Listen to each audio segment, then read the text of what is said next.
and a lot of techniques are there that you can utilize. So we will talk about model compression specifically, because all the other techniques include hardware, and it depends on what hardware you are using. So we will focus on model compression only. So model compression is a set of techniques that are used to reduce the size and complexity of model without significantly impacting their performance, as we discussed earlier. Quantize the activation as well, which is basically output values of the model's layer during inference. So this ensures consistency in the precision of both weights and activations. Assalamu alaikum, everyone. So, throughout the course, we have been talking about LLMs and learning about LLMs. What are they? How to fine tune them? How to customize them? How to build them from scratch? So, today we are going to talk about some issues that we might face while working with LLMs of any kind, especially open source LLMs. So, one of them is memory management, and it is a very important and a very crucial issue that we have to mitigate. uh, so here's the outline of the presentation. So let's start with the introduction. So consider you have a computer and you want to use an intelligent program like LLM, let's say ChatGPT. So ChatGPT is very remarkable at conversations, but has a significant appetite for memory. So it needs ample of space to operate effectively. So this is where memory management comes from. So think of it as organizing your room efficiently to fit all your belongings. So memory management in LLMs is essential because these models are equipped with millions or even billions of parameters, and they can quickly gobble up memory resources. So this the catch here is that our devices, whether it's computers or servers, have limited amount of memory capacity. So memory management is all about ensuring that LLMs like ChatGPT can run smoothly without causing memory congestions. It's not just a matter of convenience, it's about optimizing efficiency, speed, cost effectiveness, and even sustainability as well. So when memory is managed effectively, these intelligent models can operate at rapid and real-time responses, whether you're using it on your phone or in the cloud. So it's like getting all the powers of AI without overwhelming your device memory. So these are there are a number of challenges associated with memory management in LLMs. These include the size of the model. So LLMs have billions or even trillions of parameters, and this means that they require a lot of memory to share, like to store the model weights and activations. And another is dynamic nature of the model. So LLMs are trained on massive data sets of text and code. So this means that the models are consistently changing as they are exposed to new data. So this can make it difficult to manage the memory usage of the model. And another is the need for a real-time performance. So in many cases, it is important for LLMs to be able to generate text or translate languages in real time. So this puts additional constraints on memory management. Next, we are going to talk about some techniques that are useful in basically efficient memory utilization. So number one technique is model compression. So model compression is a technique when can be used to reduce the size of model without significantly impacting on their performance.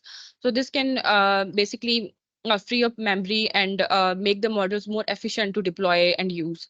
Then we have model optimization. Model optimization technique can be used to improve the way that LLMs use memory. So this can involve techniques such as caching, garbage collection, and memory sharing. Another is distributed training.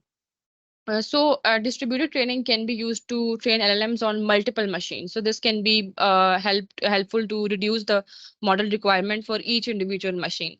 Then we have hardware acceleration. Hardware acceleration techniques can be used to speed up the computation of LLMs. So this can help to reduce the amount of memory that is needed to store the model weights and activation. Let's talk about model compression, because model compression is the one technique that is used by everyone when who are working with LLMs, and it is the most convenient form. And a lot of research have been done in model compression, and a lot of techniques are there that you can utilize. So we will talk about model compression specifically, because all the other techniques include hardware, and it depends on what hardware you are using. So we will focus on model compression only. So model compression is a set of techniques that are used to reduce the size and complexity of model without significantly impacting their performance, as we discussed earlier. So it's very important for deploying LLM specifically on resource-constrained devices such as mobile phones or embedded systems, or even if you are using an LLM on your laptop or sometimes on a limited like GPU. These realistic hardwares become like it's a very big issue when working with LLMs, that you cannot deploy them on your own laptop. So there are a number of different model compression techniques, including pruning. So it is basically a technique where a subset of the models parameters of a model are removed. So this can be done by removing the least important parameters, or by removing the parameters that are least correlated with the output of the model. Then we have quantization.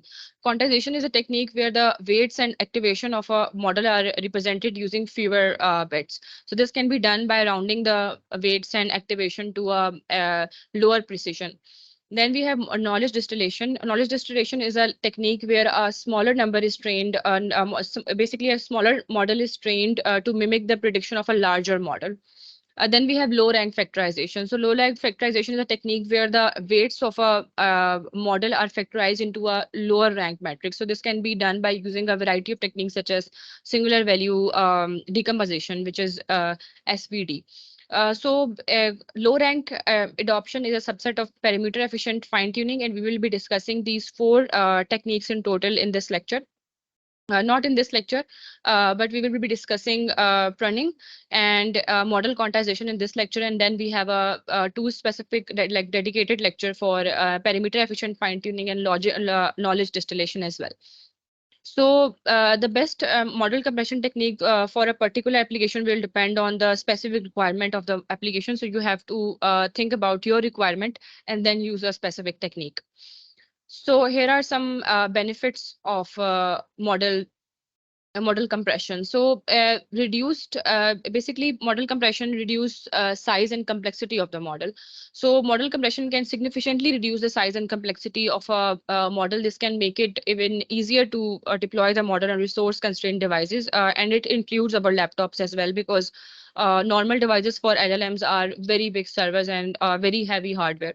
Then increase speed and efficiency. The model compression can also improve the speed of and efficiency of a machine learning models. This is because the smaller model requires less computation to run. And in the previous lectures, we have also talked about how smaller models can basically run very fast and provide a good latency. And then improved accuracy. So model compression can also sometimes improve accuracy of a machine learning model. So this is because the smaller models is more focused on the important features of the data. So it basically fits your requirements. Then talking about some challenges, there is sometimes loss of accuracy as well. It can lead to loss of accuracy because the smaller model may not be able to capture all the important features of the data. So if you are dealing with a very complex use case, or you are dealing with some complex data as well, so you might face a loss of accuracy as well with model compression. Then increased complexity. So some model compression techniques can be complex to implement. So this can make it difficult to use these techniques for large scale machine learning applications, because these techniques are not, it basically adds up to the implementation of the LLM as well. So if you are building an LLM and then you are on top of it, you are basically efficiently building it. So if a beginner is learning about LLM, so it's become difficult for that beginner to basically learn those optimization techniques and efficient learning techniques, and then learn about what LLM are like how to deploy LLM. Then we have lack of standardization. So there is no single standard for model compression. This can make it even more difficult to compare different model compression techniques and to choose the best technique for a particular application.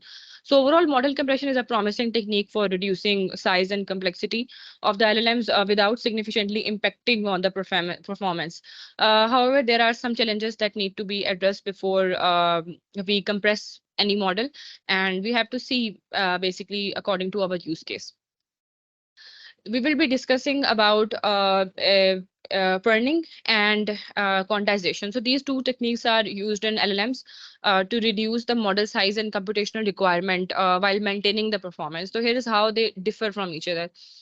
So pruning involves removing certain connection like weights or neurons units from a neural network. So LLMs, we have talked about LLMs and transformers. So they are also RNNs as well. So the goal is to identify and remove less important parameters effectively, simplifying the network's architecture. And it is also typically done based on criteria like weight magnitude. So smaller or less influence on weights are basically purned and leaving a sparse network behind. And also, when you are doing like pruning to the models, it becomes like fewer in parameters and require less memory, making them more memory efficient as well. And it can lead to smaller model size and reduce computational requirements as well, but may require like retraining to recover some performance. Then we have quantization. So quantization, on the other hand, focuses on reducing the precision of numerical values, weights, and activation in the model. So it involves representing values with fewer bits. For example, instead of using 32-bit floating point numbers, you might use 16-bit fixed point numbers. So quantization aims to maintain the model structure and architecture, but will reduce memory and computational requirement. So the quantized model have smaller memory footprints, making them more memory efficient. And quantization can be applied to pre-trained models without extensive retraining, making it a quick approach to model optimization as well.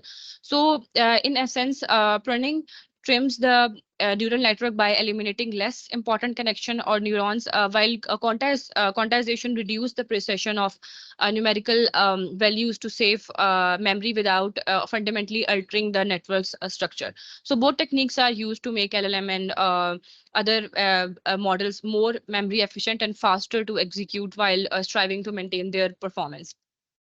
Talking about model quantization, so quantization, for the first step in quantization is basically choose an appropriate quantization scheme. So a common option include basically post-training or quantization aware training. So post-training quantization applies quantization after model training. So while quantization aware training incorporates quantization into training processes.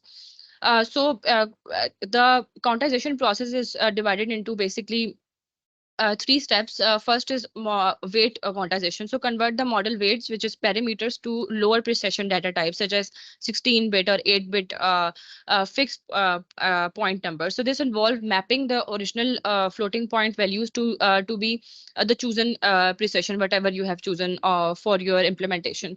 Then activation or quantization. So similarly, quantize the activation as well, which is basically output values of the model's layer during inference. So this ensures consistency in the precision of both weights and activations.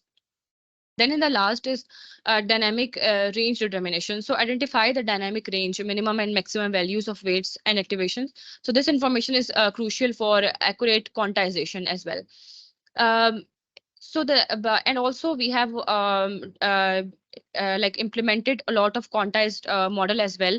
At first we were facing very difficulties in implementing models like llama, falcon, mpt, visuna, orca. So it basically needs a lot of space and a lot of memory to basically run them. So we were not able to run them on 12 GB of GPUs or even 16 GB of GPUs, and they have they are small models like 3 billion, 7 billions model. So even though they were small, they we could not we were not able to basically use them with the good latency. So then we discovered a quantized version of the model. So big models, like we have talked about it, like Llama, Falcon, MPT, Visuna, Orca, they the all five of them have a specific quantized version of them. So the quantized version of them, where you are applying quantization um, before in the training phase. So they have retrained the model considering the fact of quantization, and then they have made them public. So it is very useful if you want to work with them. And if you are talking about post training quantization, you can basically use these steps when you are basically loading a model. So first you will be needing bits and bytes. This library basically makes you able to basically compress your models. In, for example, if you have 32-bit a model, so you can basically compress it to run on your computer, on your laptop, in 4-bit or 8-bit precision.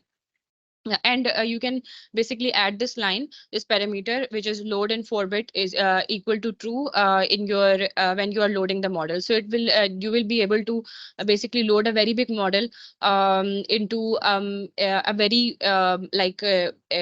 resource constraint device as well, which is a laptop or a normal collab free version as well. So we would be we was able to load Orca 3 billion and Orca 7 billion, Falcon 7 billion, MPT 7 billion, the quantized version of it. And also when you are not when you don't have the quantized version, you can try to load it after training method as well. So these were how like the two model compression methods. And next in the next lecture we will be discussing about parameter efficient fine tuning and also knowledge distillation in LLMs as well. Thank you so much.